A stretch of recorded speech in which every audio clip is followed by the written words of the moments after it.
Söz sizde, sizlere özünçe bulması boyunca malumat dayarlanırız, şonusu verip koşamız. Urmattуу töreга, urmattуу депутаттар, biz өкмөт менен чогулуп, эгер сиз туура көрсөңүз, Кудайберген Базарбаев сиз менен чогуу, биз мына ынтымак фракциясынын ичинен мен бир мыйзам даярдайлы дегенбиз. Бул мыйзам эмне мыйзам? Биринчи жана пособиялар боюнча машинең бар, холодильнигиң бар, ütүңүң бар деп эле пособия бербей коюп атасыңар. Ошону жок дегенде бир баласына 3 жашка чейин, 5 жашка чейин бир пособияга жардам берели. Бул биринчи мыйзам. Муну Минюст менен чогуу отуруп, кеңешип, бир ушуну эми азыр биз баштасайбыз, биз баштай беребиз. Депутаттык катар укугубуз бар, бирок силер менен кеңешип иш кылсак, ушул ишке ашат. Биздин эң негизги максат элге жардам берүү да. Ошону сиз бир балаңызды берсеңиз бизге, Минюстан бирөө келсе, ошол биздин отуруп алып, биздин секретариат менен фракция отуруп алып, бир мыйзамды алып чыксак. Экинчиси, башка өлкөлөрдө абдан сонун мыйзамдар бар. Мына сизге суроо, 200 миң аярлуу жарандын ичинен ишке жарамдуусу канча эрежеге жеткен? Да, приблизительно. Арасында жумушка ылайыктуу аппараттар бар, аппараттар. То есть бутары жооп, мисалы, бир болгон турмуштор жумушка ылайыктуу. Андан кийин көпчүлүк болсо психологиялык органдар да, алар болсо закон чегинде жумушка албайт. Бирок анын сөзүн билесиңер, ошо эки психологиялык органдардын өзгөчөлүгү бул адам баласынын жүрүш-турушу жакшы эмес. Демек, бир айда чыккан калда жарым саатка чыгып анда ордун ичинде адам эмне булганына жооп бербейт да. Сөйгөтө кирмеде үчүн булганын бесигимечи тарагачы аппаратта так негизинен болсо Республиканын ичинен 34 миңи болгон жашка чейин бал бар. Булардын статусуна алынат. Анын ичинде болсо 121 миңи пенсия алышат. Пенсия алышат. Алар чыкпат. Ошондо негизинен башта айткандай аппараттарчы жумушка ылайыктуу болсо бир 20 миңден керек болот.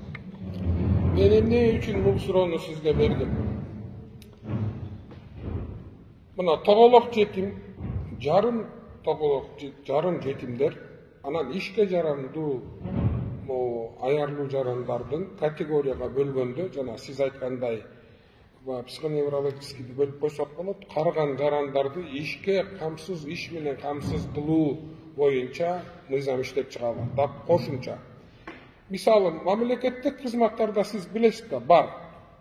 Мындай инвалидность боюнча кызматка алуу боюнча эмне үчүн жеке менчикте жок? Мына сизге суроо, жок да жеке менчикте. Ал эми Турцияда бир мыйзам бар.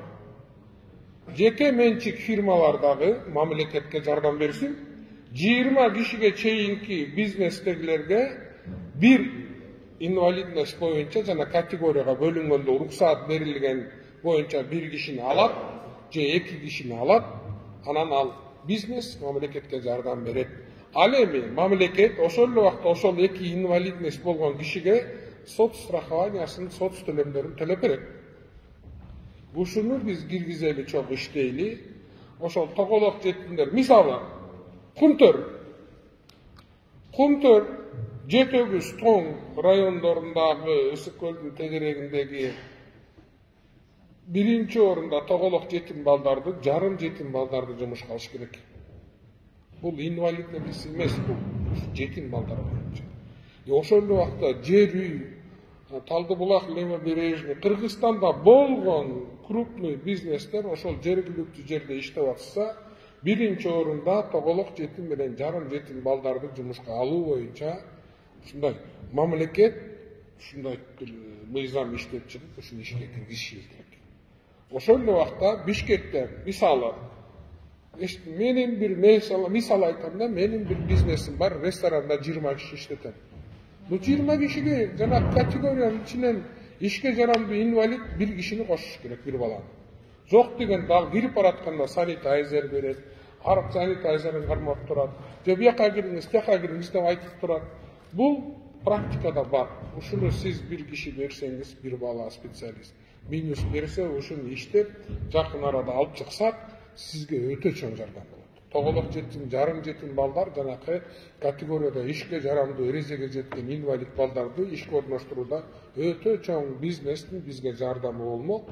Коомчулук аларды кайра ишке тартуудагы эң чоң жетишкендик болот деп ойлоймун. Ушу боюнча оюңуз кандай? Урматтуу балдар, Өзбекстанда мындай көйгөй маселеде отурдуңуз. Бул бүгүнкү күндө туруп турган эмеде көйгөй. Мунусун чечиш керекпиз да. Анан биз дагы мындай бир өзүбүздүн жолдорубузду коюп жүргөнбүз. Бирок сиз биздин жумушубузду жеңилдетип, мыйзам аркылуу кылабыз. Бул ылгамыраак ишке ашат. Биз муну колдойбуз. Бирок мен дагы бир кошумчам бар да, ушул эмеге мыйзам маселеси